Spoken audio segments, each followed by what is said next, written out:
Salut à tous, aujourd'hui on se retrouve pour ma seconde vidéo sur mes recommandations de fin d'année et après la vidéo spéciale BD, aujourd'hui on va parler de manga. Et en faisant le bilan, franchement je me suis rendu compte que cette année ça a été plutôt une très bonne année. En 2021 j'ai lu pas mal de choses et j'ai donc fait le tri pour ne retenir que mes coups de cœur. Encore une fois ce sera une vidéo 100% subjectivité avec mes goûts personnels à moi, une liste non hiérarchisée et toujours avec une petite présentation concise de chacun. Bref, c'est parti!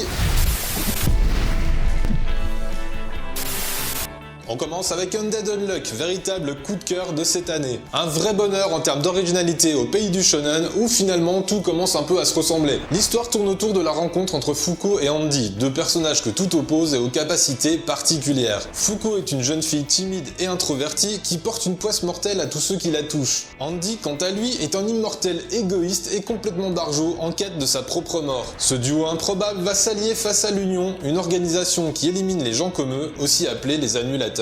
Le manga est bourré d'action, c'est badass et totalement décalé en termes d'humour. Les personnages sont vraiment attachants, les combats sont littéralement dantesques et l'utilisation des pouvoirs de chaque annulateur est vraiment bien pensée. Les dessins sont d'ailleurs ultra cool et dynamiques, c'est super bien rythmé et franchement on ne s'ennuie jamais. Chaque affrontement est un prétexte à la badassitude et à la démesure et ça, sincèrement, c'est vraiment classe. En très bref, Undead Unluck c'est vraiment un manga super original en termes de shonen que je vous recommande à 100%. Et le second tome sorti récemment n'a fait que confirmer toutes ses qualités. Sincèrement, je pense que Undead Unluck, dans le futur, si ça continue sur cette lancée, ça a tout pour être un grand classique du genre. Et si vous voulez en savoir encore plus avec plus de détails, je vous renvoie à ma vidéo dédiée sur la chaîne. Alors si vous aimez l'époque féodale japonaise, les samouraïs et les combats qui tranchent dans le vif, vous devez absolument lire Chiruran. Le manga se déroule pendant le Bakumatsu, une période historique du Japon qui signe la fin des derniers samouraïs. On va suivre Hijikata Toshizo, un jeune sabreur au tempérament de feu, qui deviendra le fameux démon du Shinsengumi, une milice de samouraïs redoutables dont il prendra le vice-commandement. Le manga nous narre l'histoire de ce groupe d'hommes extraordinaires qui va passer d'une bande de vauriens à des guerriers de légende. Franchement, c'est vraiment un très bon shonen, qui va trouver toute sa force dans ses combats, mais également dans l'écriture de ses personnages. On sent que chacun d'eux a été travaillé pour être réellement unique, que ce soit en termes de design ou de personnalité. La narration est bien menée, sans aucun ennui et régulièrement rythmée par des combats aussi épiques que techniques. Ça cogne, ça tranche et ça démembre dans des affrontements très souvent sous tension qui sont réellement un pur plaisir. Et le tout est servi dans une ambiance japonaise d'époque totalement réussie et des dessins franchement superbes. En gros, Chiruran c'est une flopée de personnages ultra charismatiques servis par une narration très efficace, beaucoup d'action, une bonne dose d'émotion et pour peaufiner, une esthétique totalement au top. Si vous voulez en savoir plus, encore une fois, j'ai une vidéo complète sur le sujet. Et si vous aimez le genre de manga comme Chiruran, je vais également vous conseiller Butterfly Beast, un autre seinen vraiment excellent qui se passe dans un contexte historique japonais. L'histoire se situe au début de l'ère Edo, alors que tous les shinobi ont été mis à l'écart. Certains se sont mis au service du shogunat, tandis que d'autres ont choisi la voie du crime pour survivre. Ici, nous suivons l'histoire de Ocho, une courtisane dans les quartiers de plaisir le jour, mais également assassin impitoyable la nuit, qui va devoir traquer et tuer ses anciens frères d'armes déchus. Une histoire que j'ai vraiment beaucoup aimée avec ces deux premiers tomes, qui posent d'excellentes bases pour la suite. L'ambiance est relativement mature et assez sombre, se partageant action et émotion avec un excellent développement de son personnage. Ocho est au début un assassin impitoyable, mais on sent très bien que des choix moraux vont se poser à elle et crever sa sensibilité. Le tout est servi par des dessins superbes, très adultes et dans une ambiance des plus réussies. Si vous aimez le genre, vous ne devriez pas être déçus. On va changer un peu de registre, avec un type de manga dont je parle assez peu.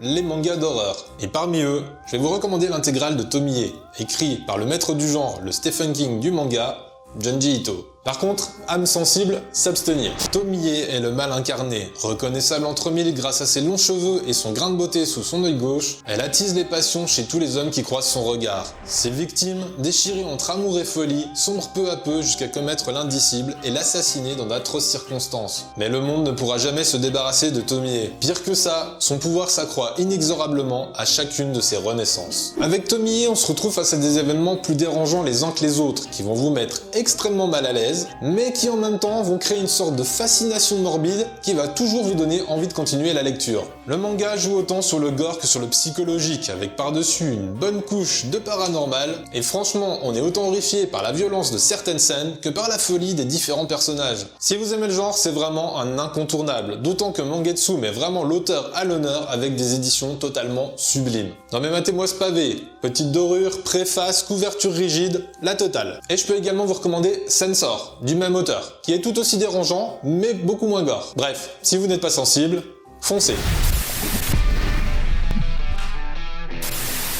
Et là, je vais encore vous faire une double recommandation avec 2 doses de Tetsuhara. Tout d'abord, l'excellent Soten no Ken, préquel du cultissime Hokuto no Ken et encore réédité dans une magnifique version chez Mangetsu.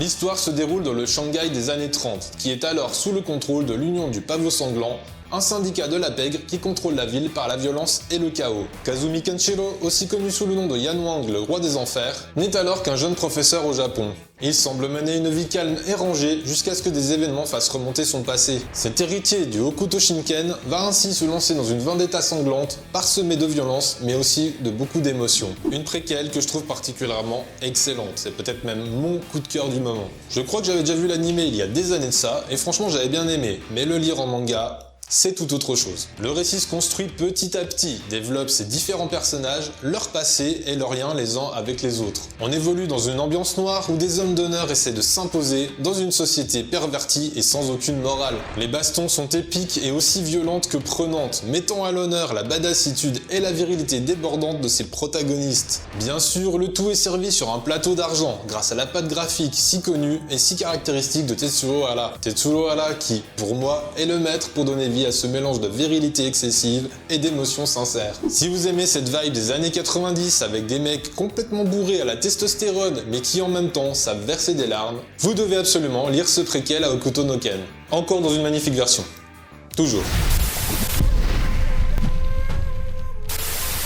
Et si vous aimez les samouraïs, je vous recommande Keiji, toujours dessiné par Tetsuro Hara. Cette fois-ci, l'histoire se déroule au Japon du XVIe siècle, une époque déchirée par les conflits et qui voit naître des guerriers d'un genre nouveau, les Kabukimono. Ces hommes comptent vivre selon leur propre code d'honneur et leurs propres règles, refusant de se plier à toute autorité. Dans la province de Kaga, au sein du clan Maeda, vit celui que beaucoup considèrent comme le plus grand d'entre tous, le rebelle Keiji Maeda. Manga totalement culte au Japon, Keiji c'est vraiment une belle découverte que j'ai sincèrement appréciée. Le manga est lui aussi bourré de bastons, sous couvert de contexte historique et biographique que j'ai trouvé des plus intéressants. Malgré ses côtés provocateurs, vulgaires et insolents, Keiji est un personnage des plus attachants, qui cache au fond de lui beaucoup d'honneur et de sensibilité. Comme pour Soten no Ken, le manga est empreint de ce virilisme plein d'émotions, typique des années 90, toujours sublimé par les dessins de Tetsuo Hara. Et là encore, si vous aimez le genre, foncez.